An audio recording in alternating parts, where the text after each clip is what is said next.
Avellino Samuel. This is some of his work. Really nice guy. Roger, where's he from? What island? St. John's. St. John's, yeah. Virgin Islands. If you have a chance, he doesn't, I don't even know if he has a website, but if you Google him, you'll see it. He does have one. Does he yes, have one? yes. You'll see a lot of his work, and he just does beautiful hollow forms, and incredibly quickly. In fact, I brought a piece, I'll show you.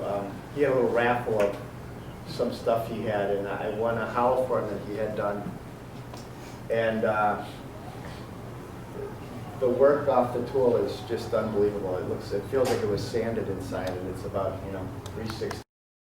Do this real quickly, and then we'll get up on stage. But you basically just draw some grid lines, both horizontally and circumferentially, and use that to lay out the spirals, indexing it for however. I made actually since I'd been home, and that's sort of the grid process there after it was just turned, and then sort of midway through the carving and sanding, and then that's the finished piece in the bottom. So you basically start by cutting V-grooves along the layout lines, and then just gradually shaping back farther and farther to get the beads. And Alfred's going to demonstrate some of the tools we use and different ways to accomplish that. He'll talk about all of these, about a few things that I do as well. So between the two of us, you'll get a few different ways to accomplish the same thing here. This is carving the initial spiral V-grooves.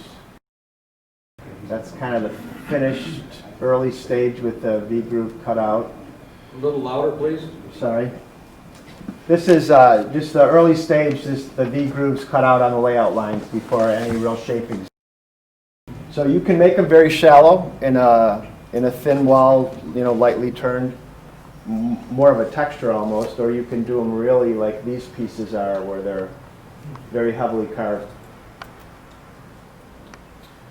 So what are the tools that we used? This is all going to be available too. I think it's be a newsletter, but it's all online, Yes. so you can Already online. copy all of this. And by the way, I want to thank Alfred and Roger. I wasn't a lot of help in putting this all together. They worked hard on getting all this together.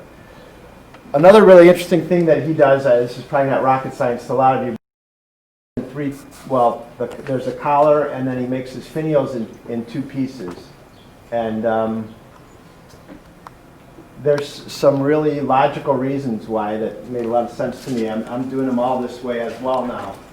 But number one, if you turn the finial alone, doesn't matter how big the base is or where it's going to go, you can basically use pen blanks for them. And we're using a lot of exotic woods, so it really saves a lot on wood versus if you were going to turn it all in one piece with a bigger base on it. The other neat thing he does is he turns a longer sort of stem on the base, which will get glued into the finial. And everybody picks up a piece, particularly a hollow form with a big finial on it, and then they look at it like this, and then the finial goes flying out of the piece and breaks. So it really does kind of hold it in place. And you can also turn the base and sort of test fit everything. So When you do vessels? yes, yeah, we were working with all green wood. Although those, Worried about shrinkage or anything like that? Or? You just have to, the hollow forms, they will move, I turn mostly end grain, so they don't quite move as much, but I have done some side grain.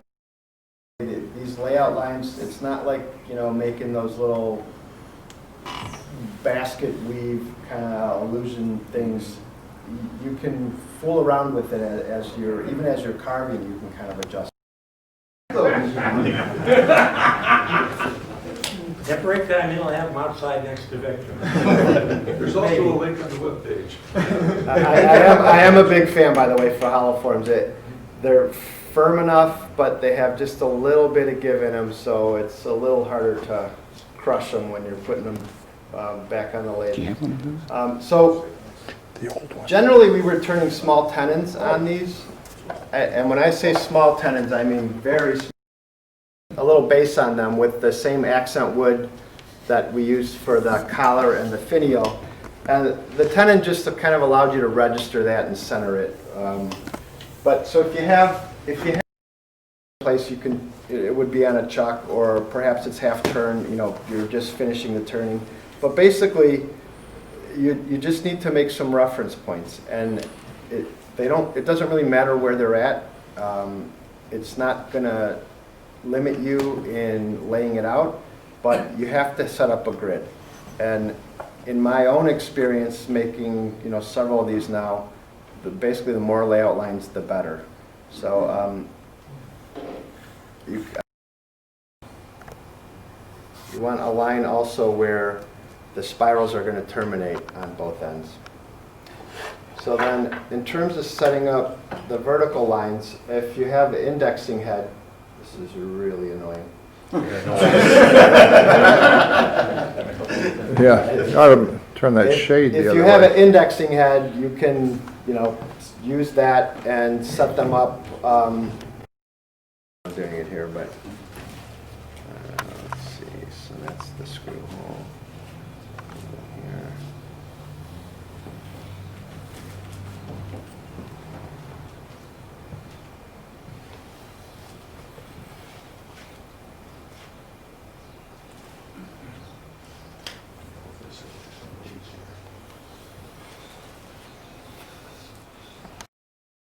Number of those horizontal lines that you're putting on, or?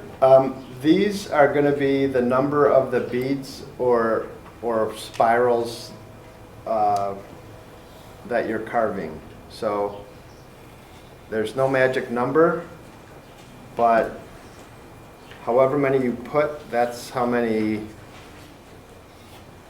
beads or coves or whatever spiraling element that you have down. That's going to basically divide it up so that they all match.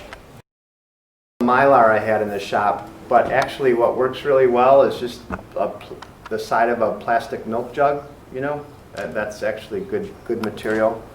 And all you need to do are just take some French curves and draw some parallel lines with them. You know, this is just a line and then another line.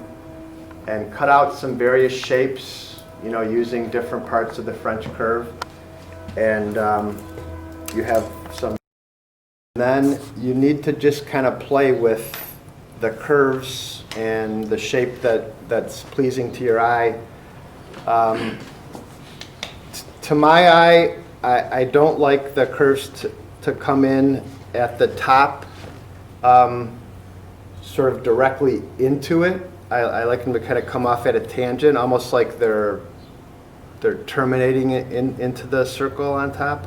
So I have them kind of come off something, I don't know what you're seeing, but one of the vertical lines, and I just sort of play with it, and usually it takes a few times before you get what you like.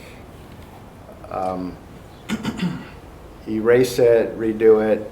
Sometimes the first line you put on looks really well, or, you know, lays out really well, but when you put the second line, fooling around. So you're not trying to make sure that these lines do anything with intersecting at, you know, in the graph that you laid out. All you really care about is that the graph is reasonably accurate, so that if this line intersects here and here, it's going to intersect at that point every time. So you don't need to try and set them up where they're actually coming across. Those lines are just reference points. After you put the first line in, could you use dividers to keep doing that? Going to intersect, like for instance, if I'm going to transition to another point right here, you know, maybe I'll just make a mark on this line, and I'll know that that's where I'm going to start moving forward. And then we basically are coming back around the other way and going to try to make it terminate again at a point. Yeah, I don't have enough. You have a bunch of various shapes depending on the shape of your vessel. Some curves work better than others. And then we're really just picking a curve that'll kind of bring those two together in the middle. And I don't know if, can you guys and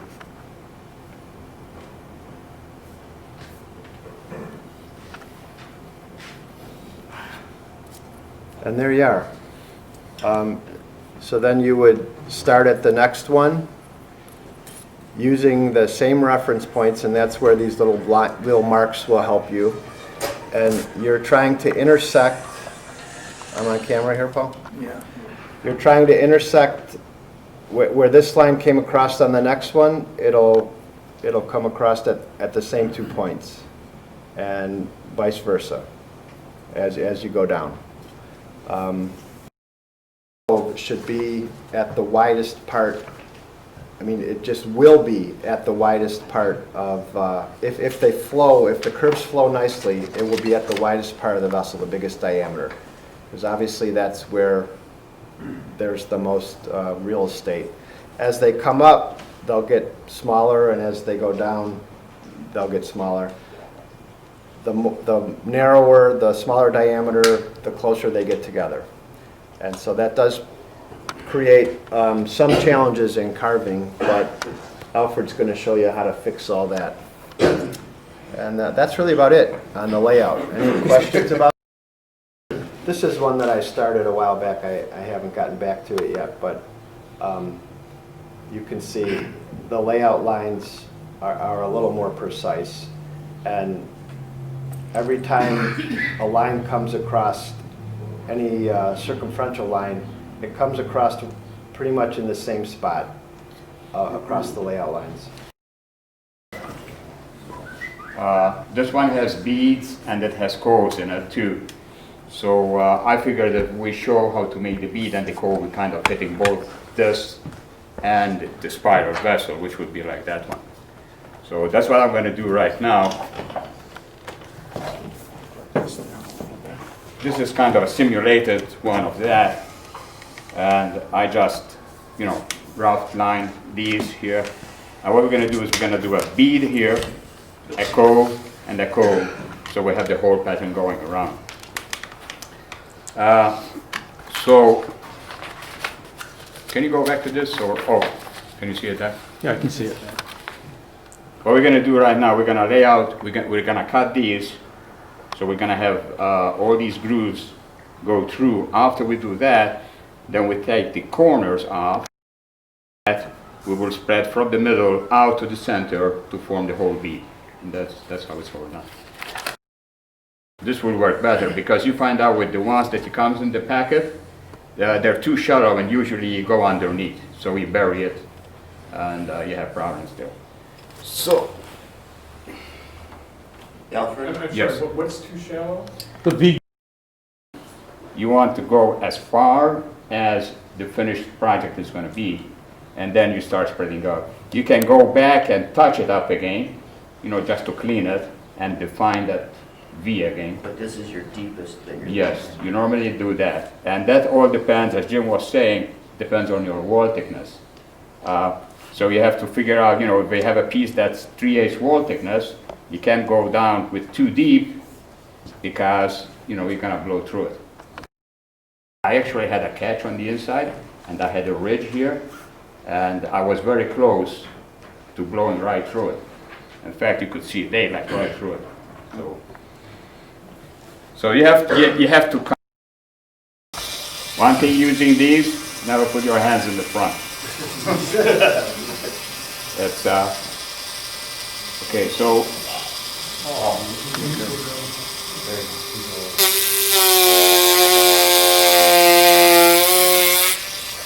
What I normally do, I start it, don't go very deep with the first cut. I want to define it, and then I can go deeper on it.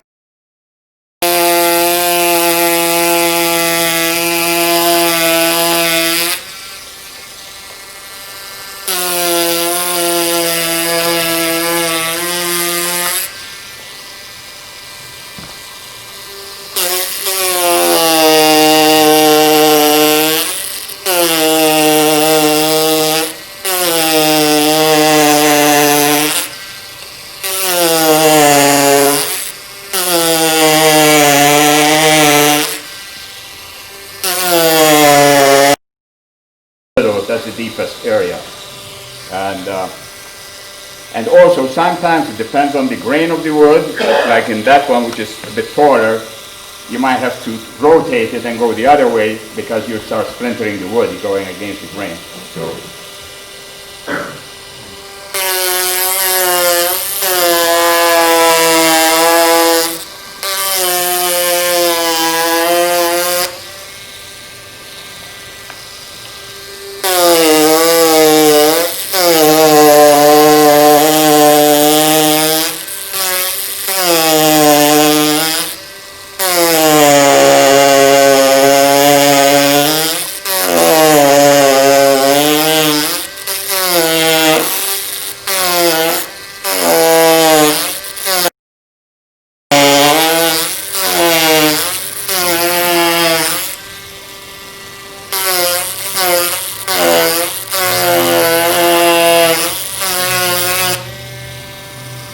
So the process is keep going like that until you get the depth that you're comfortable with.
Well, for the sake of time, I'm not going to go any deeper because I want to show you know how to do the beads and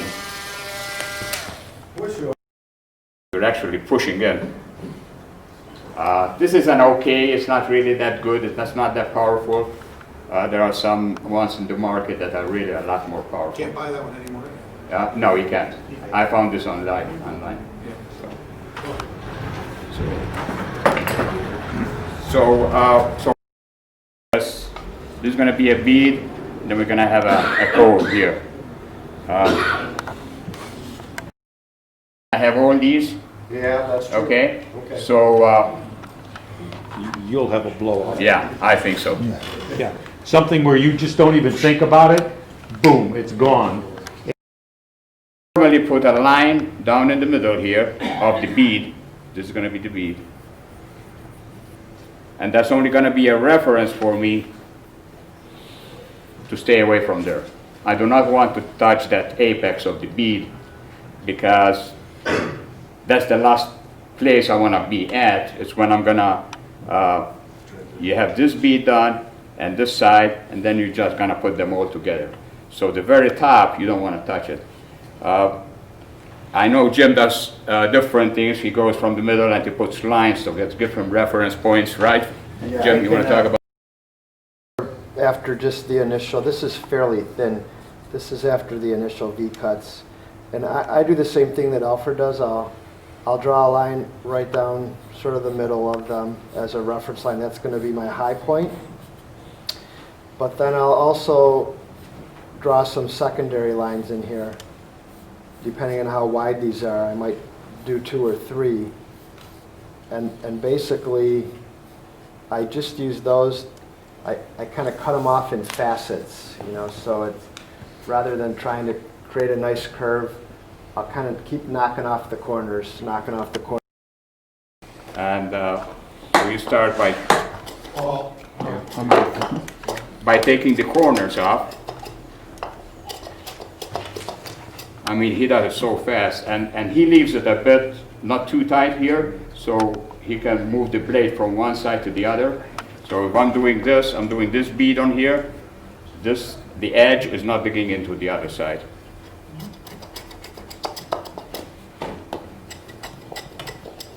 So that's one way of doing it.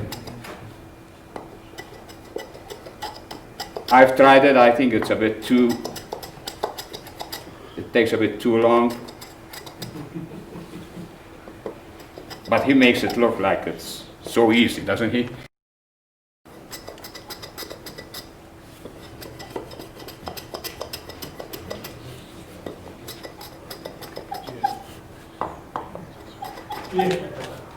I suppose by using this, it kind of helps you to do what Jim was saying.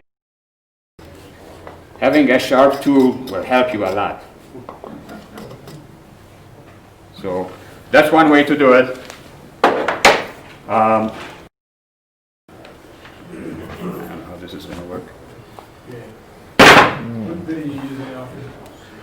This is a cut saw. Hey, Jim. I don't know exactly how they attach them, but they do come in the color denotes the grit. I know that they have two, they actually have three grits. They have a yellow, a green, and they have the orange one. Right. So I like using this. How fast, Alfred? Wide open. I'm about 30,000 right now. No. Max is about, I think, 45 or 40, isn't that, Roger?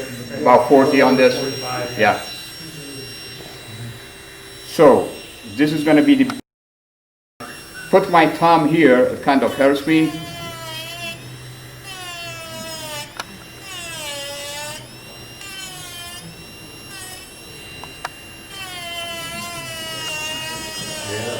In terms of the speed, run them as fast as you can. Yeah. That they don't vibrate. You know. So then I keep feathering out towards the middle without touching that middle line.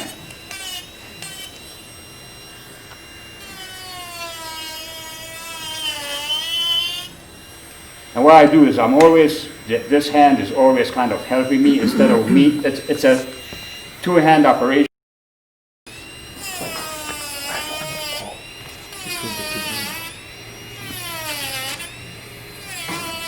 Do either of you have one of those print box? Pardon? Print box, she has a movable touch. Basically just running the edges. They're gonna like chisel or carve What's that? or saw. Running the edges more and more Yes. into the center. You're not taking any. You're not going any deeper into the groove or anything like that. Well, I'm forming. It's easiest, Sam, if you bring the V grooves down to the lowest point that you know, you're gonna sand them smooth in that, but do that first before you remove any other material. And you can kind of make sure that they all match pretty well too, that they're not kind of up and down and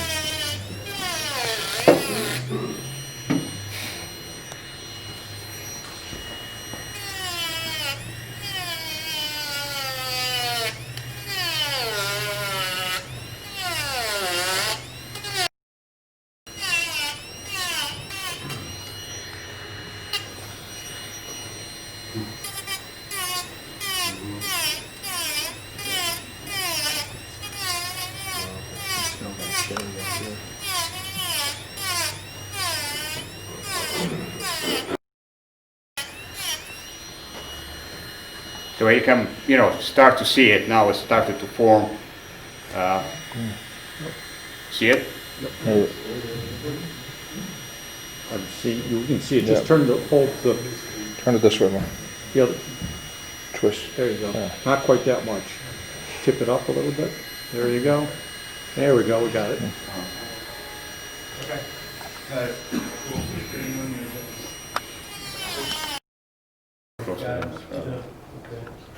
So, and they make the carbide Yeah. ones as well. You don't have your gym, but Because the inverted cone shape there you go. Keep it gets still. the flat part out of your way more. It's not angling so Yeah. far into the other piece. For the sake of time. But that's more or less how you form that.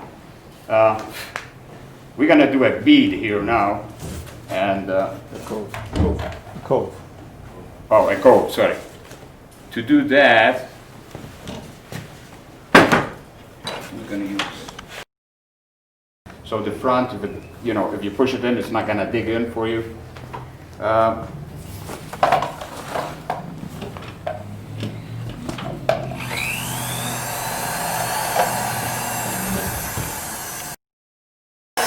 And try and go in the middle.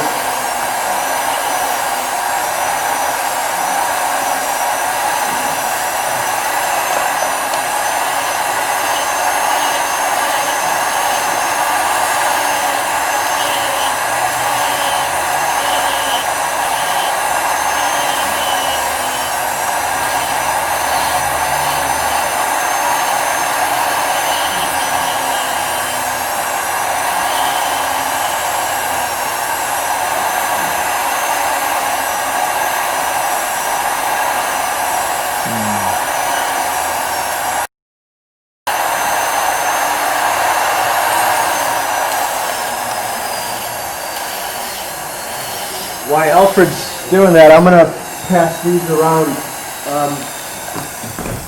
This is a metal lathe, like a parting tool for a metal lathe, and they work amazingly well.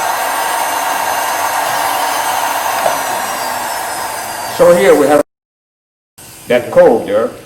You see how quickly it goes with that. And we have this ridge here. And I'm going to show you how to can define those ridges and finish it. Now to finish this, there's different ways. I don't know what they call them, but you can cut your own sandpaper and roll it around. But I like these because it's not a hard surface, very hard. I find it works good for this application. The only thing with this is you can run it at high RPM because it wants to blow out when you. So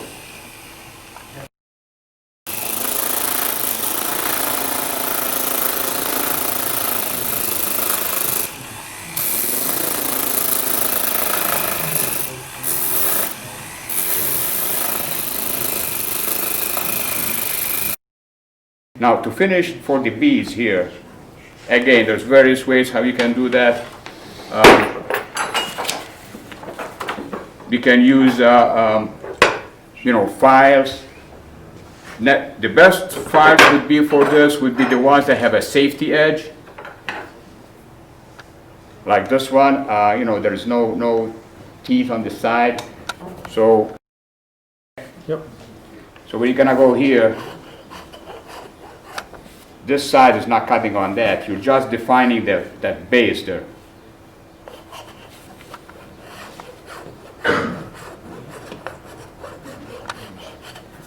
And I always start in the bottom and then work out. I find that's the best way. So, I mean, this takes a lot longer than we're trying to do it here. And also then, to do the other side of the same thing, you just go the same way.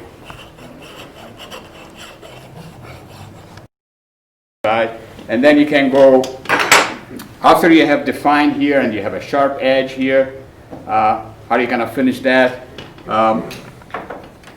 For doing the bead, I usually finish with different rows like this on different sandpaper. Cool.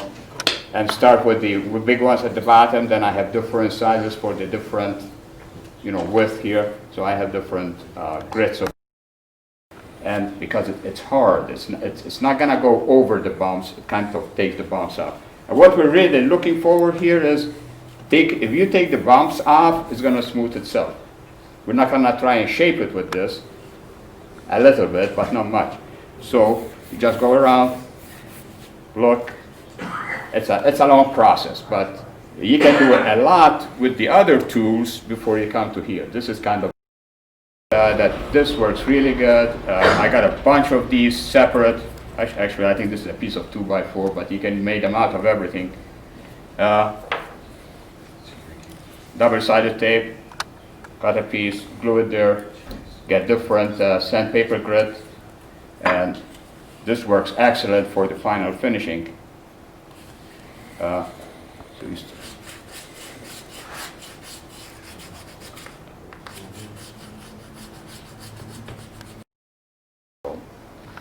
And the same thing goes to the other side. You start doing all these, and then when you have an even surface with the same grit and roughness, then it's time to go to the next grit. A lot of us try to go to the next grit before we're finished with the roughest grit.